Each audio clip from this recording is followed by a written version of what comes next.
전 남편과 재혼한 남편 그리고 시어머니까지 모두 맹독성 제초제로 살해를 한 친자식한테 바람에 탈을 쓰고 이렇게 할 수 있었을까? 악마도 이런 악마가 없어요. 그런 양심을 자신의 어떤 쾌감을 위해서 팔았다고 할 거예요. 빨리 와줘서 범행을 멈추게 돼서 고맙다. 이렇게라도 하고 싶습니다. 제발 좋습니다. 물론 그 생각 들더라고요. 그거 보고 야, 또 이런 수법이 또 딱 생각나는 거야.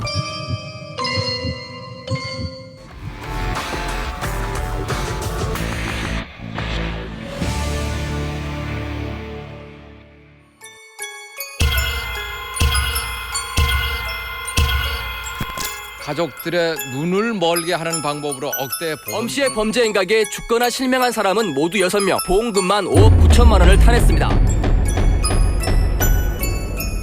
10년 뒤 경기도 포천 닮은꼴 사건이 등장한다. 2011년 노여인의 남편 김 씨가 숨졌다. 그는 독극물인 파라콰트 성분의 제초제를 마시고 숨졌다.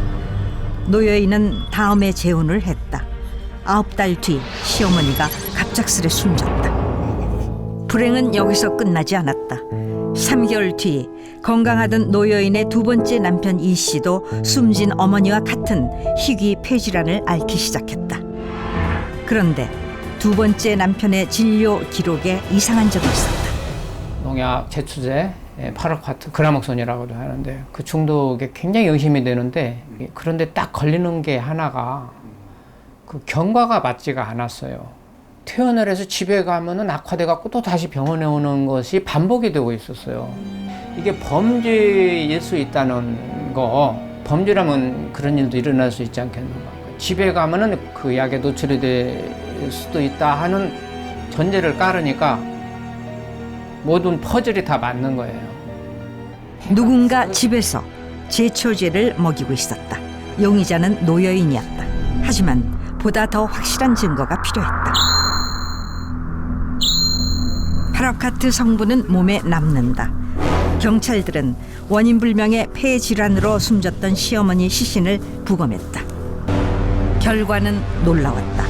시어머니의 사인 역시 파라콰트 중독. 은밀한 수사가 계속되는 동안 노여인의 범행 역시 계속되고 있었다. 갑작스레 폐렴으로 입원을 한 친딸 역시 파라콰트 중독 소견을 보인 것. 노여인은 딸에게도 제초제를 먹였다.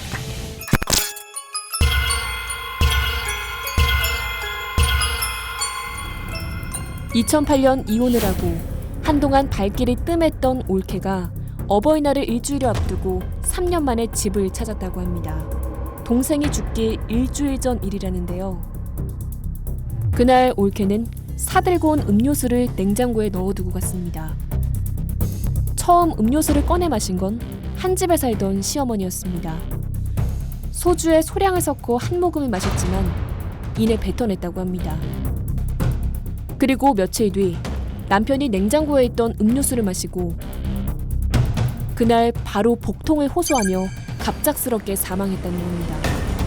첫 번째 남편이 병을 마시고 그렇게 사망한 걸로 보이고요. 두 번째 시어머니가 서에 넣은 거 이것 때문에 사망을 했는 것 같고. 노여인의 범죄도 점점 진화했다. 처음엔 음료수 안에 직접 제초제를 섞었던 노여인. 하지만 후반부에는 제초제를 밀가루와 섞은 뒤 부엌에 범행 도구를 보관하는 보다 치밀하고 대담한 범죄를 저지르는 모습을 보였다.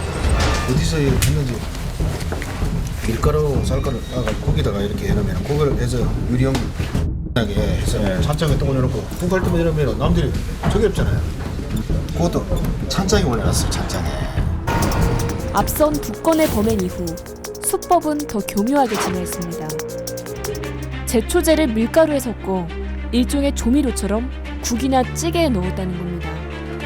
평소 딸에게 지극정성이었다는 엄마 노씨. 무려 3차례나 제초제를 넣은 겁니다. 먼저 사망한 두 번째 남편 역시 국과 찌개에 밀가루를 섞은 제초제를 조금씩 넣어 살해한 것으로 조사됐습니다. 아내가 차린 음식을 의심할 리 없었던 남편은 폐렴 증상으로 시름시름 앓다가 결국 2013년 사망하고 말았습니다. 범행에 사용된 일명 그라목손은 악명이 높기로 유명한 제초제. 조금이라도 들어가면 죽어요. 그런 가치가 없는 거예요. 소수 구경도 못 했어요. 그래야 5년 전에 그게 약이어서 그게 중국 취소돼가지고 생산이 안 되는 거예요.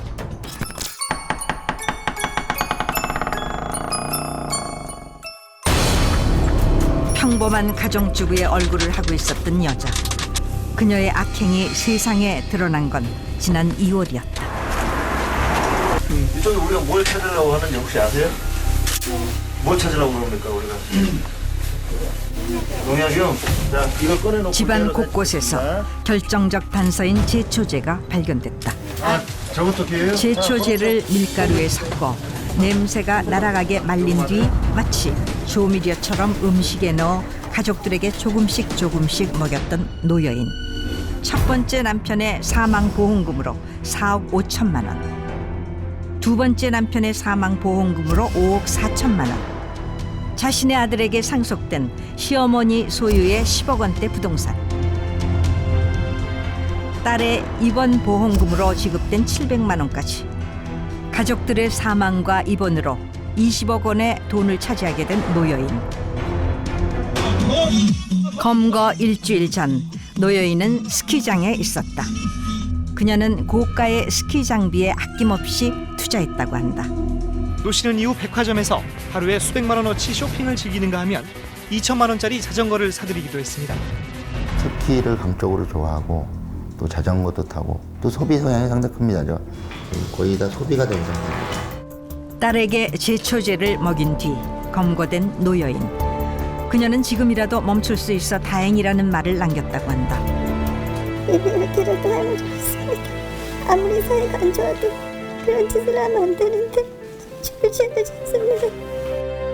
재판부는 사형에 처해야 한다는 검사의 구형에 수긍이 간다는 입장까지 밝혔지만 노 씨가 끓인 독극물찌개를 먹어 폐지로 하는 앓게 된 친딸이 선처를 호소한 점을 고려해 무기징역을 결정했다고 설명했습니다.